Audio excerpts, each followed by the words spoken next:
Boa noite, o meu nome é António Carneiro, eu sou internista e intensivista no Hospital da Luz Rábida e aqui estou em nome da Sociedade Portuguesa de Medicina Interna, na qualidade de coordenador do NEBIO.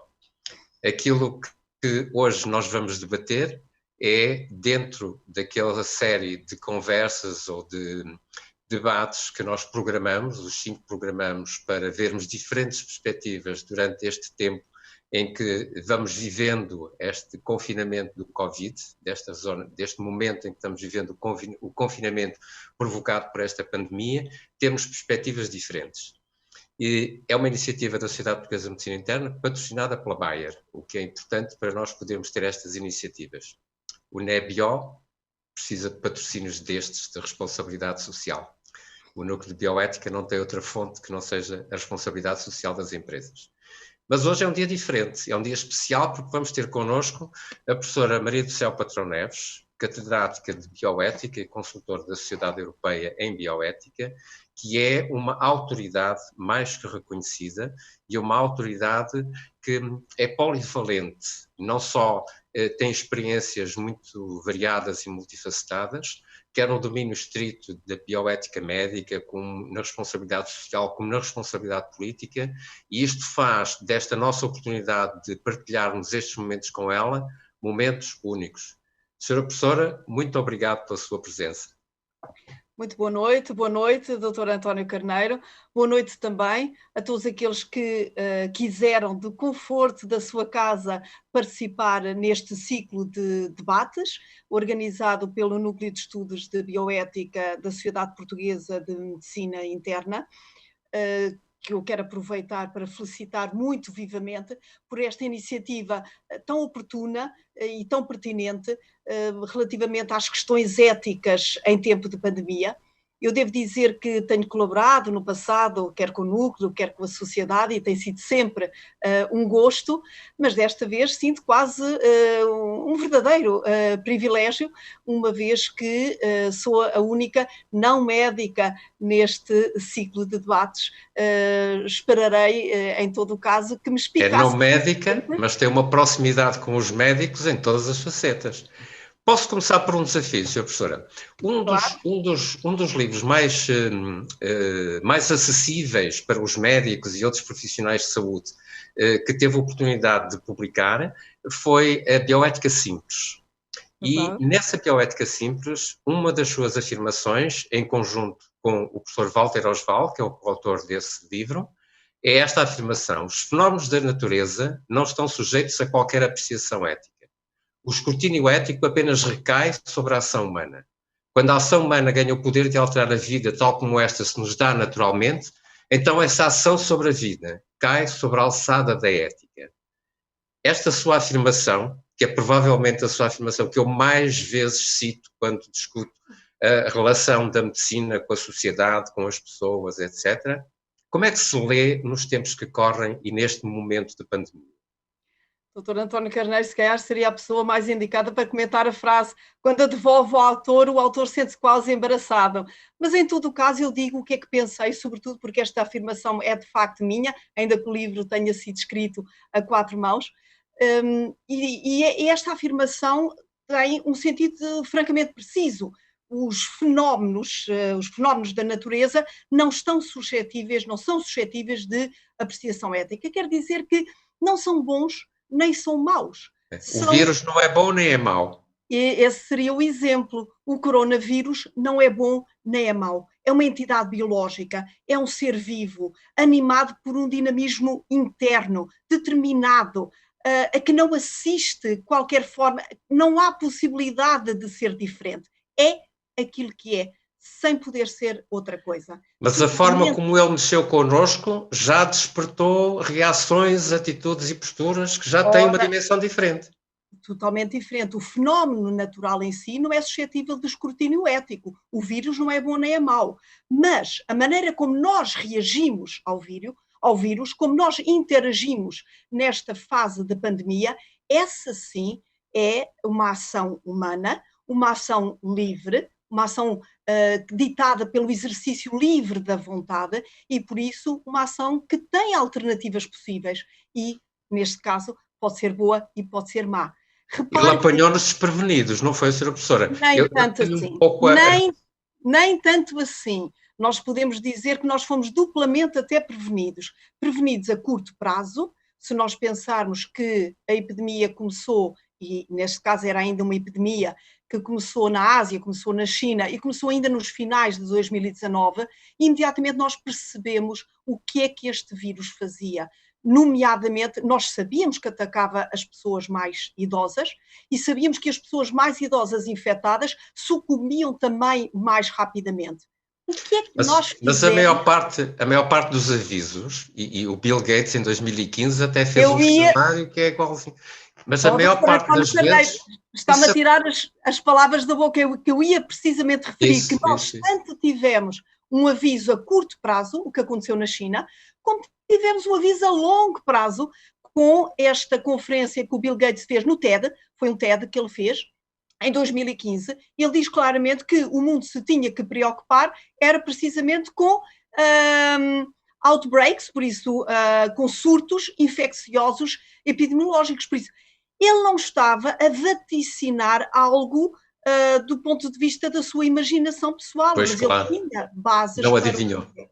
Agora, reparem, aqueles que nos ouvem, mesmo com este vaticínio em 2015, fundamentado, é verdade, nós temos que compreender que não seria fácil a sistemas nacionais de saúde que lidam sempre com... Tem limites, não é? Sempre, porque não é uma questão de orçamento, por mais que se invista em termos de orçamento, o Sistema Nacional de Saúde terá sempre limitações. Ora, não é credível e nós, cidadãos, há meio ano atrás, não aceitaríamos que houvesse um investimento absolutamente desproporcionado no Sistema Nacional de Saúde, porque o Bill Gates e outros cientistas que o apoiaram, que aliás que fundamentaram a sua afirmação, vinham dizendo que iríamos enfrentar uma pandemia. Podia acontecer. Isto não era possível. Mas quando aconteceu na China, aí sim nós tínhamos possibilidade para começar. Como é que eu posso compreender que em tempo útil, e não foi só Portugal, eu estou a falar da Europa em geral... Mas deixe-me só pôr esta questão. Nós não acreditamos. Acha que nós acreditamos? O SARS não foi cá. O MERS não foi cá. A gripe suína não foi cá. De maneira que alguns de nós acreditavam sempre que isto é com os outros. Ficamos apanhados de surpresa, é neste sentido. Desta vez a coisa aconteceu connosco e a vulnerabilidade de que tivemos consciência, tenho a ideia que foi das mais chocantes que os portugueses tiveram nos últimos tempos. Tem toda a razão, nós temos sempre a ideia que as coisas más acontecem com os outros antes de baterem à porta. E o exemplo não é apenas aquele que nos dá de que os outros surtos epidemiológicos foram noutras partes do mundo e achámos que este, agora do Covid, também não chegaria à Europa, mas hoje estamos a viver essa realidade, porque há, por exemplo, jovens e outras pessoas menos jovens que continuam a achar que com elas nada vai acontecer. Nós continuamos a ouvir testemunhos de pessoas que dizem eu sou muito saudável, não tenho problemas. Quer dizer, sem perceberem, sem ouvirem a informação, e a informação acessível hoje a todos, que independentemente da nossa situação de saúde, do nosso estado de saúde atual, somos todos efetivamente vulneráveis, ainda que, depois de infectados, possamos reagir diferentemente. E não está tudo estudado. E esta é só uma das dimensões da vulnerabilidade, porque do ponto de vista social, a vulnerabilidade, ou por outra, as consequências da vulnerabilidade social e profissional antecipam-se como significativas. Não sabemos bem que dimensão vão ter, mas antecipam-se como significativas. Nós somos seres vulneráveis e era isto que devíamos consciencializar. Somos todos vulneráveis porque somos todos afetados pelos outros. Afetados no nosso ser, somos finitos, somos mortais, somos afetados pelos outros. E por isso somos sempre vulneráveis. E nós vivemos durante demasiado tempo, e penso que ainda hoje vivemos, sob a hegemonia do princípio da autonomia, que é um princípio do poder, que é um princípio que afirma o individualismo, que reforça o individualismo das pessoas, que reforça a afirmação do poder de cada um. E por isso disfarça esconde, oculta quase a nossa realidade ontológica, que é de profunda vulnerabilidade. Nós estamos num mundo em que somos afetados pelos outros e que vivemos em interdependências. Nós somos dependentes dos outros. E por isso, enquanto não Esse adaptarmos... é um assunto que a tem ocupado continuadamente. Deixe-me só por esta questão. A sua professora é uma das pessoas que, juntamente com o professor Daniel Serrão, teve um papel determinante na Declaração Universal em Bioética e Direitos Humanos da Unesco, quando teve uma influência determinante na introdução do artigo 8º, respeito pela vulnerabilidade humana e integridade pessoal. Há bocadinho estava a mencionar algumas faixas de gente vulnerável. Estas duas dimensões deste 8º princípio tiveram muito a ver consigo, não é verdade? De facto, o professor Daniel Serrão trabalhou muitíssimo na declaração desde o seu início. Eu entrei mais no fim e foi nas últimas reuniões para fecharmos o texto verdadeiramente final da declaração, que eu, como representante de Portugal, avancei com este princípio. Aliás, se fizerem um estudo histórico, verificarão que este princípio não consta até às últimas reuniões. Nas últimas reuniões, realmente avancei com este princípio e fez muito bem em introduzir este princípio agora, porque a razão de ser da minha proposta era precisamente fazer as pessoas compreender que as vulnerabilidades que são intrínsecas a cada um de nós não se resolvem todas, e a maioria e as mais graves não se resolvem, com o reforço do princípio da autonomia. Nós, em bioética, em 2005, que foi a data da declaração, vivíamos ainda muito, e não sei se não vivemos ainda hoje, muito sobre esta hegemonia da autonomia. Quer dizer, quando há pessoas particularmente vulneráveis, a solução é reforçar a autonomia e intensificar o consentimento informado como uma normativa que sai da autonomia. E eu logo a seguir introduzi, porque eu também fui eu que fiz a ordenação dos princípios da declaração, e logo a seguir introduzi o princípio da vulnerabilidade, para dizer, atenção, há situações de vulnerabilidade que se vão manter por muito que reforcem a autonomia. A autonomia e o consentimento informado são úteis para debelar, para mitigar algumas das vulnerabilidades que têm a ver com características pessoais. Mas a nossa vulnerabilidade ontológica, enquanto seres humanos, essa não é mitigável, senão pela consciência da nossa interdependência e pelo exercício da nossa solidariedade. Uma das coisas que mencionava nesse texto, do 8º princípio da Declaração de Bioética e Direitos Humanos, era associar a vulnerabilidade à integridade. A integridade enquanto condição, característica da pessoa. Acha que essa associação é uma associação necessária e virtuosa? Eu não acho que fosse necessária, devo-lhe dizer. O meu grande objetivo era fazer passar o princípio da vulnerabilidade.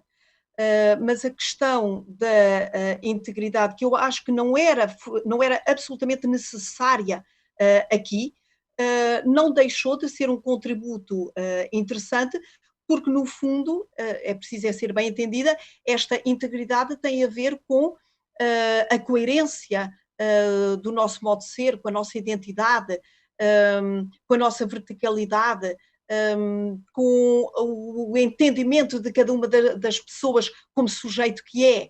E por isso veio, não acho que fosse um aspecto absolutamente indispensável, mas não deixou de ser um contributo interessante junto ao princípio da vulnerabilidade. Mas repare que, de facto, o aspecto que é sempre referido aqui é o princípio da vulnerabilidade. E menos o da integridade.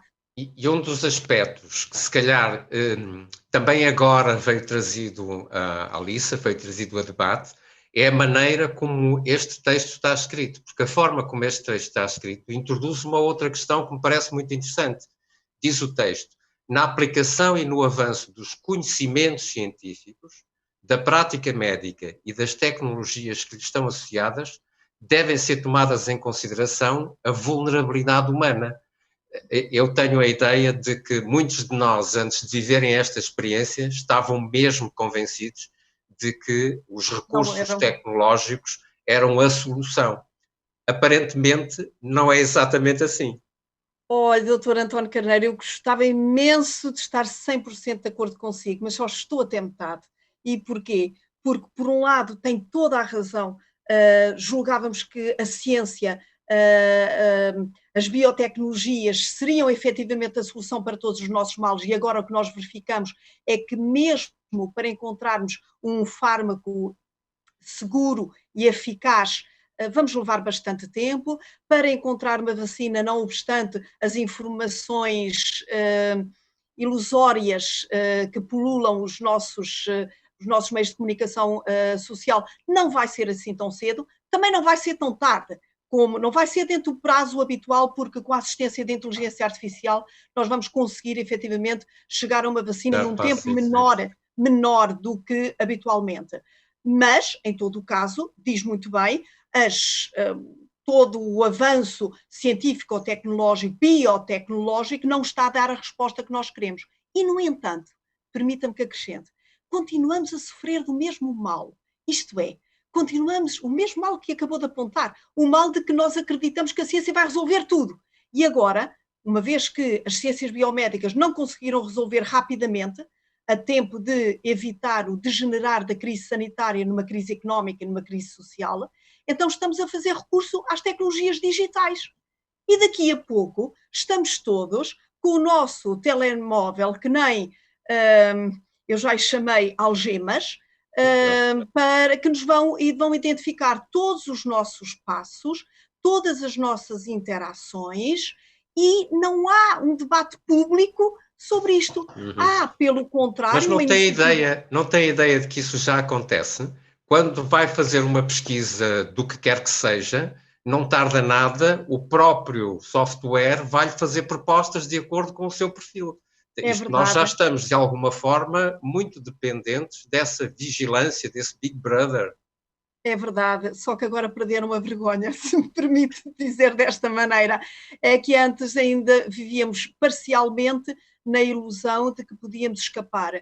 Agora não só tornou-se real que não podemos escapar, mas mais do que isso, querem que nós colaboremos, porque afinal esta ideia que agora estamos todos contagiados e que vai para a frente, sem qualquer debate, que é o Digital Contact Tracing, esta nova ideia vai, de alguma forma, vai avançar e não vai mais recuar. E do seu ponto de vista, só vai resultar, por isso este contract tracing só vai resultar se grande parte da população aceitar, descarregar a app ou então através do sistema de Bluetooth, se não rejeitar no entretanto, mas falta um aspecto que ninguém está a dizer, é que tem de haver testes massivos. Porque se as pessoas não forem testadas, a única coisa que as autoridades sanitárias conhecem é onde é que temos estado, mas não conhecem se estamos a interagir ou não com alguém que esteja infectado. Pois. Tem a ideia de que o conceito de vulnerabilidade daqui para o futuro, o conceito de autonomia daqui para o futuro, o conceito de liberdade daqui para o futuro, se vão ler de forma seguramente diferente enquanto o medo nos constrangir como ele está a constrangir neste momento? Utilizando a sua palavra medo, o meu medo, ou o meu receio, é que não seja só enquanto dura a crise. Há processos sociais que não têm recuo. Nós estamos num processo de digitalização acelerada. É verdade que a digitalização global já existia, como muito bem referiu, mas o aceleramento que esta está a ter agora é verdadeiramente ímpar e totalmente inesperado. Isto não vai ter recuo. E neste momento aquilo que nos pedem é que nós sejamos colaboradores desta vigilância constante a partir dos nossos próprios telemóveis, descurando, quer dizer, vendem-nos esta solução como se realmente nós abdicássemos, como muito bem disse, da nossa liberdade, ou parte dela, da nossa autonomia, ou parte dela, em prol da segurança. Mas isto é uma história, é uma narrativa que tem muito nas entrelinhas. Como é que nós... Mas esse é um dos seus temas, é um dos seus temas prediletos, não é? Um dos a inversão dos valores que estamos a viver neste momento, sem dúvida. Nós estamos a viver um momento de inversão de valores. Certo. E permita-me só que acrescente que a recomendação europeia do dia 8 de abril, que diz aos Estados-membros que devem ter todas estas apps já garantidas no dia 15 de abril. Eu nunca vi a Comissão Europeia trabalhar tão rapidamente. Este texto da recomendação da Comissão Europeia diz claramente que os nossos direitos e liberdades fundamentais, assim como a proteção de dados pessoais, pode ser ultrapassada não só neste sistema de crise, mas mesmo para além da crise, se houver justificações, houver razões que o justifiquem. Por isso, este texto é demasiado aberto para o meu gosto. Uhum. A sua professora tem-se interessado por isso de uma forma muito proativa. Deixe-me só citar-lhe a introdução de um dos seus últimos livros, se me permite. Ethics, Science and Society, Challenges for Biopolitics. É o título do seu texto. E na introdução diz assim: The importance of this triptych style approach, Ethics, Science and Society, to address some of the current and major challenges facing humanity. The balance we achieve today between these three realities strongly defines our present and will have a decisive impact upon our common future. Scientific progress shapes our modern societies, which from an ethical perspective should always be acknowledged as being the ultimate goal for science on which, by contributing to a common good, corroborates its ethical dimension. Esta tentativa de juntar política com aquilo que é a relação e a nossa individualidade, a nossa integridade e individualidade, e o contexto do que é a ecologia como um todo, é um imenso desafio que exige uma tremenda responsabilidade dos gestores. Eu vejo os políticos e os decisores como muito vulneráveis, mas também com uma tremenda responsabilidade. A responsabilidade é ainda maior do que a vulnerabilidade, aliás, porque há aqui uma dieta muito importante que é a da vulnerabilidade e a do poder. Quanto mais poder, menos vulnerável, mas quanto mais poder, maior a responsabilidade. A única forma de exercício ético do poder é sob a forma de responsabilidade. Por isso o político tem mais poder do que o comum dos cidadãos e por isso ele também tem muito mais responsabilidade. Responsabilidade em relação aos outros. Os políticos são, em regimes democráticos, são servidores, são representantes dos cidadãos e servidores da comunidade. Às vezes uma realidade que se esquece um pouco. Este texto que referiu, eu queria reforçar muito esta tríade ciência, ética e sociedade. Nós estamos em sociedades que estão profundamente moldadas e cujo dinamismo é determinado pelo avanço científico-tecnológico. A ética tem necessariamente de intervir para que a ciência não se apaixone por si própria, qual Narciso, e perceba que a inovação científico-tecnológica é sempre um meio e nunca um fim em si mesmo. Um meio em prol da realização. O termo que usa é desafios para a biopolítica. Essa responsabilidade, eu não tenho a certeza que todos nós tenhamos habituados a ouvir o termo biopolítica. Ajuda-nos a ir mais longe nesta interpretação. Eu tenho trabalhado muito a questão da bioética, biodireito e biopolítica, dizendo que a base está na bioética. Nós precisamos de ter debates como este, organizado pelo Núcleo de Bioética da Sociedade Portuguesa de Medicina Interna. Precisamos de debates alargados, precisamos de construir consensos éticos. Estes consensos éticos têm depois que ser plasmados no plano do biodireito por normativas jurídicas, que depois, no plano da biopolítica, devem ser implementadas em toda a sociedade. E isto de uma forma mais simples, diria que não devemos nunca ficar num único patamar, mas devemos ter uma leitura dinâmica da bioética para o biodireito, para a biopolítica, e uma biopolítica que nunca se deve exercer de cima para baixo, porque quando os políticos consideram que têm alguma verdade superior ao povo dos quais são representantes, eles acabam por tomar decisões que se abatem sobre essa sociedade como uma forma de violência. político não serve para isso, mas serve sim para auscultar as necessidades e expectativas da sociedade e dar-lhe os melhores meios para a realização dessas expectativas e dessas necessidades. Nós estamos a viver uma experiência interessantíssima nesse particular, porque assumimos a incerteza, assumimos a dúvida, assumimos a necessidade de tomar as decisões em contínuo ou em tempo real e inclusive com a possibilidade de termos que voltar atrás. Portanto, fica um pouco a ideia de que todos nós percebemos, sabe que os intensivistas percebem isso mais cedo, é que temos que conviver com a incerteza. Mas o nosso mundo atual, quando muito simplificado, tinha dúvidas de que havia incertezas. Muitos de nós achavam que estava tudo lá no Google. É mesmo avesso a qualquer incerteza. E repara, aqui fazendo jus às origens da filosofia, lembremos Sócrates que afirmava: eu só sei que nada sei. A ignorância é de facto a mãe de toda a sabedoria. Aquelas pessoas que têm todas as certezas dificilmente alguma vez vão aprender alguma coisa. Por isso, eu acho que o nosso tempo de incerteza, de dúvida, de avanços, de recuos, de aprender com a experiência, de ouvir os outros, nos tornou muito mais humildes. Não só mais vulneráveis, mas sobretudo mais humildes. E se nós pensarmos, a bioética nasceu da humildade. A bioética nasceu de médicos que tiveram a coragem de ser humildes e de perceber que a ação que tinham junto dos seus doentes não exigia apenas competência científica e habilidade técnica, proficiência técnica, mas exigia também uma sensibilidade ética e uma atenção às questões éticas para as quais não se sentiam competentes. E foram então chamar... Um dos tópicos, está-se a referir ao Schirmer e à diálise, não é? Na altura em que esse assunto foi trazido pela primeira vez à discussão.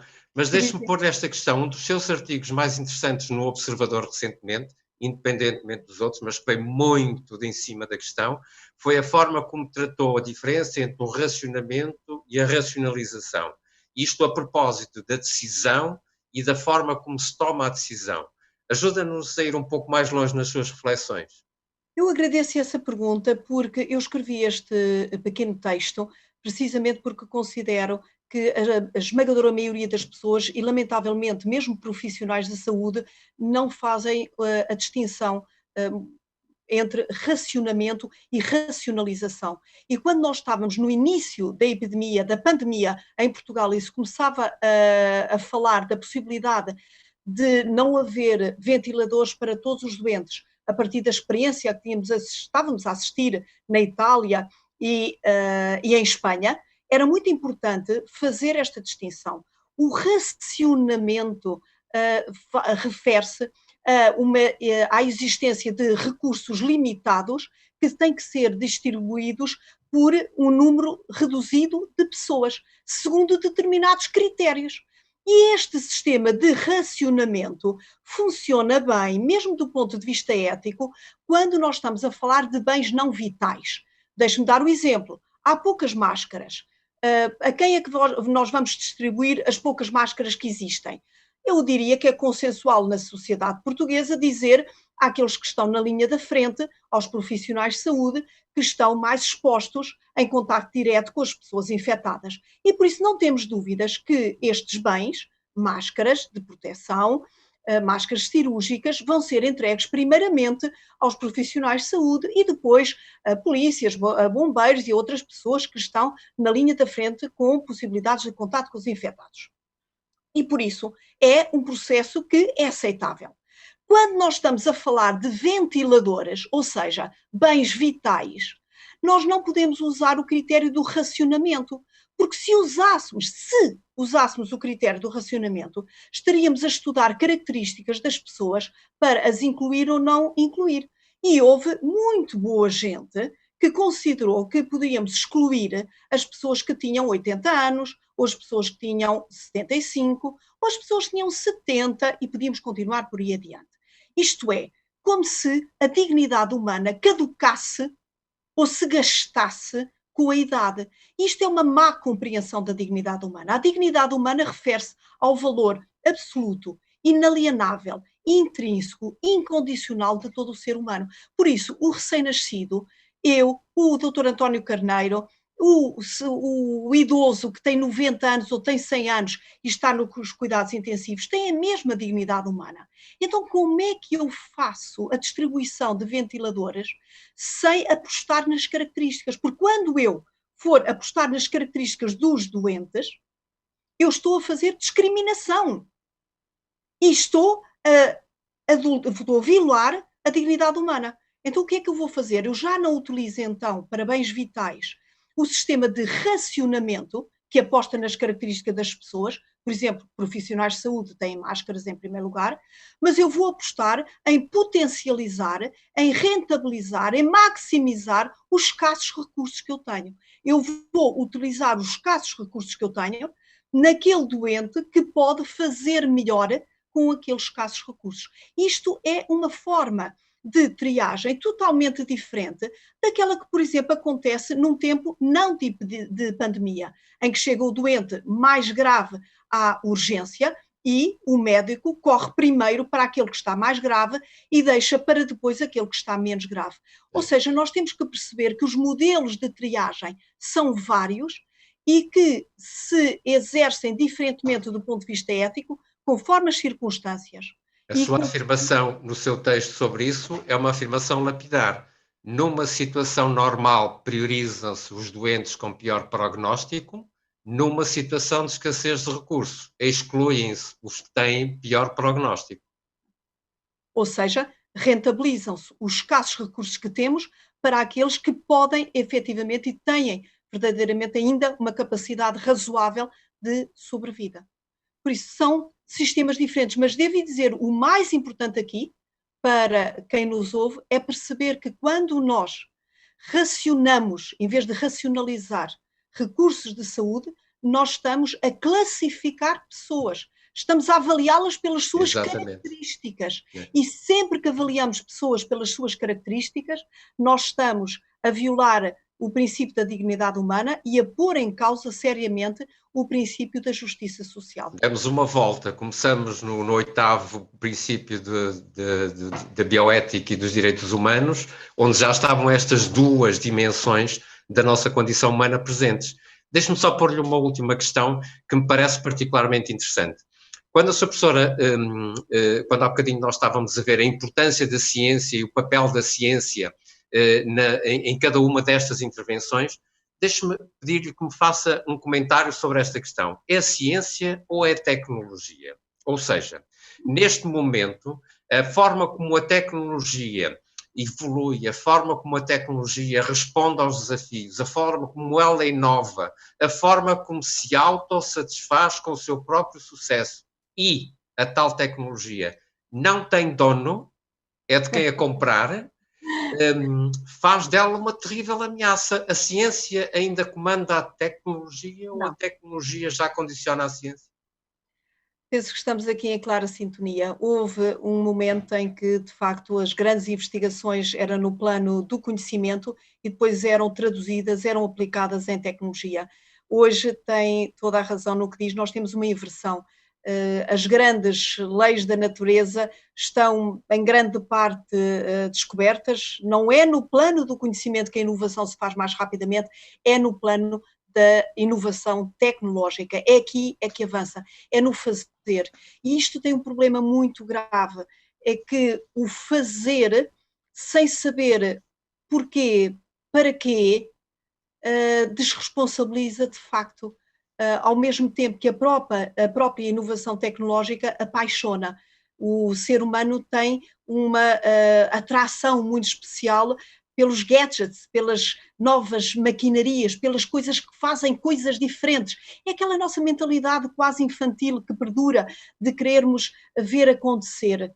Só que esse ver acontecer que a tecnologia efetivamente realiza, quando a tecnologia estava muito fundamentada no saber, encontrava soluções pragmáticas para problemas reais. Neste momento avança criando desejos onde eles não existiam, para que depois os satisfazer realidades que nós efetivamente desconhecíamos. Ela própria criou os desejos e as necessidades. Hans Jonas tinha razão quando considerava que há um imperativo de responsabilidade que tem deveres como o conhecimento, naturalmente, como a humildade, naturalmente, e como a prudência. Hans Jonas tinha sobretudo razão quando chamou a atenção para um novo conceito de responsabilidade. Um conceito de responsabilidade que não é meramente jurídico, que não se esgota no jurídico, não é uma responsabilidade por aquilo que eu faço, ou seja, não depende da relação direta entre o sujeito à ação e a consequência da ação. Isto é um princípio da responsabilidade meramente jurídico. Hans Jonas veio chamar à responsabilidade a sua dimensão ética e veio dizer que nós somos responsáveis não apenas por aquilo que fazemos efetivamente, mas somos responsáveis por tudo aquilo que podemos fazer e não fazemos. Mas podíamos, e porque podíamos, devíamos. Este é o conceito alargado de responsabilidade, que nos faz ser cidadãos na nossa comunidade de maneira totalmente diferente. Em particular neste momento. Estamos no Muito. momento onde essa responsabilidade e o dever que nos assiste para com os outros se vai seguramente sobrevalorizar e vai provavelmente modelar o nosso futuro. Professora Maria do Céu, chegamos ao fim dos nossos 30 minutos, que parecem 5 minutos, tão empolgante é esta oportunidade de poder conversar estas coisas consigo. Permita-me agradecer-lhe imensamente esta sua disponibilidade para estar connosco. Se lhe parecer que há uma mensagem final que gostasse de nos transmitir, ficaria muito satisfeito. Duas mensagens. A primeira: foi um prazer falar consigo, desta vez em público. Há muitos anos que vimos falando, só que mais em privado, e desta vez demos a conhecer a tantos dos participantes neste ciclo de debates como é que nós conversamos e como é que nós debatemos há muitos, muitos anos. E como nota finalíssima, se calhar ficarmos sob o signo do próprio Hans Jonas e da sua dimensão moral da responsabilidade. Importa saber hoje, interrogarmos o que é que nós hoje podemos fazer pelos outros. E se nós encontrarmos essa resposta no nosso cotidiano, seremos sempre, cada um de nós, mais rico e a nossa sociedade muito melhor. Muito obrigado, Sra. Professora. Penso que é o grande desafio que vamos todos viver em conjunto. Fico particularmente grato à Sociedade Portuguesa de Medicina Interna e ao Núcleo de Bioética por ter permitido acontecer esta iniciativa. A Bayer foi fundamental para que isso acontecesse e na quinta-feira estamos de volta com o Dr. Rui Carneiro. Vamos discutir uma outra dimensão, que é a dimensão das pessoas frágeis, vulneráveis e que vivem num ambiente que é de veras complexo, tudo isso revelado por estas circunstâncias onde a estrutura da sociedade foi desafiada de forma terrível. Senhora Professora, muitíssimo obrigado a todos os que estiveram connosco. Obrigado por terem estado connosco. Voltamos a ver-nos na quinta-feira, à mesma hora, desta vez com o Dr. Rui Carneiro. Boa noite e obrigado. Boa noite.